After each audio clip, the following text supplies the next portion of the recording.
आज लोग उसकी उंगली काटने का प्रयास करते हैं जिसे पकड़कर वो चलना सीखते हैं। हाल ही में वसुंधरा राजे के दिए गए इस बयान ने राजस्थान की सियासत में हलचल मचा दी है। करीब 6 महीने से वसुंधरा राजे खामोश थी। उनका किसी भी तरह का कोई बयान सामने नहीं आया था, लेकिन अब राज्य के इस बयान के सामने आने के बाद वसुंधरा राजे समर्थक एक्टिव हो गए हैं। अब सियासी गलियारों में चर्चा है कि आखिर वसुंधरा राजे का इशारा किन की तरफ है। कौन है वो नेता जिन्हें वसुंधरा राजे ने आगे बढ़ाया, लेकिन वो आज उनके ही खिलाफ खड़े हो गए हैं। नमस्कार, मैं शेख जोया, आप देख रहे हैं द नगरी मीडिया। वहीं अब बीजेपी के नेता वसुंधरा राजे के बयान से बचते हुए नजर आ रहे हैं। प्रदेश महामंत्री श्रवण सिंह बोले कि चुनाव में सभी ने मिलकर चुनाव लड़ा, किसी की कोई कमी नहीं रही। वसुंधरा राजे ने किस संदर्भ में क्या कहा उस पर उन्हें ज्यादा पता नहीं है, लेकिन भाजपा एकजुट है और सब मिलकर चुनाव में जुटे थे। अब राज्य के इस बयान पर सियासी जानकारों का कहना है कि बीजेपी नेता ओम बिरला भी कभी वसुंधरा राजे के काफी करीबी हुआ करते थे और यही वजह थी जिसके चलते पहली बार विधायक बनने पर ही बिरला वसुंधरा सरकार में संसदीय सचिव बनने में सफल रहे।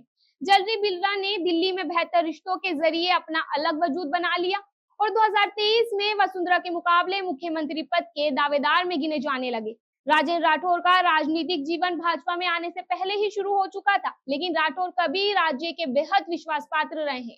वसुंधरा के सीएम रहते उन्हें नंबर 2 माना जाता था। वहीं भाजपा प्रदेश अध्यक्ष सीपी जोशी भी वसुंधरा राजे के काफी करीबी रहे हैं। उन्हें भी लोकसभा का टिकट पहली बार राज्य के सहयोग से ही मिला।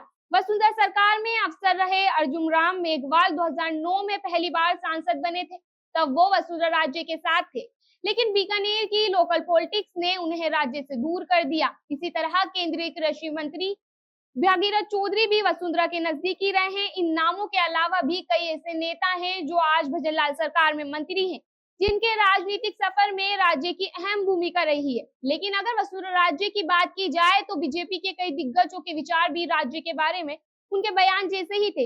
यूं देखा जाए तो खुद वसुंधरा ऐसे नेता के प्रति वफादार नहीं रही, जिसकी वजह से उन्हें राजस्थान का सीएम बनने का मौका मिला था।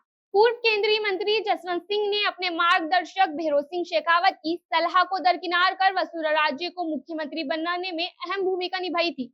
लेकिन जब जसवंत सिंह ने बाड़मेर जैसलमेर से अपना अंतिम चुनाव लड़ने की घोषणा की तो वसुंधरा ने उनका टिकट कटवाकर जसवंत की राजनीति का पटाक्षेप कर दिया था। निर्दलीय चुनाव लड़ने पर जसवंत सिंह हार गए थे। वसुंधरा ने जसवंत सिंह के बेटे मानवेंद्र सिंह को भी तवज्जो नहीं दी। जहां तक वसुंधरा की बात है, वो खुद 2013 से 2018 तक बीजेपी पार्टी हाईकमान से टकराती रही, इसलिए उन्हें केंद्र की मोदी सरकार ने महत्व नहीं दिया। ऐसी तमाम और खबरों के लिए देखते रहिए द नगरी मीडिया। शुक्रिया।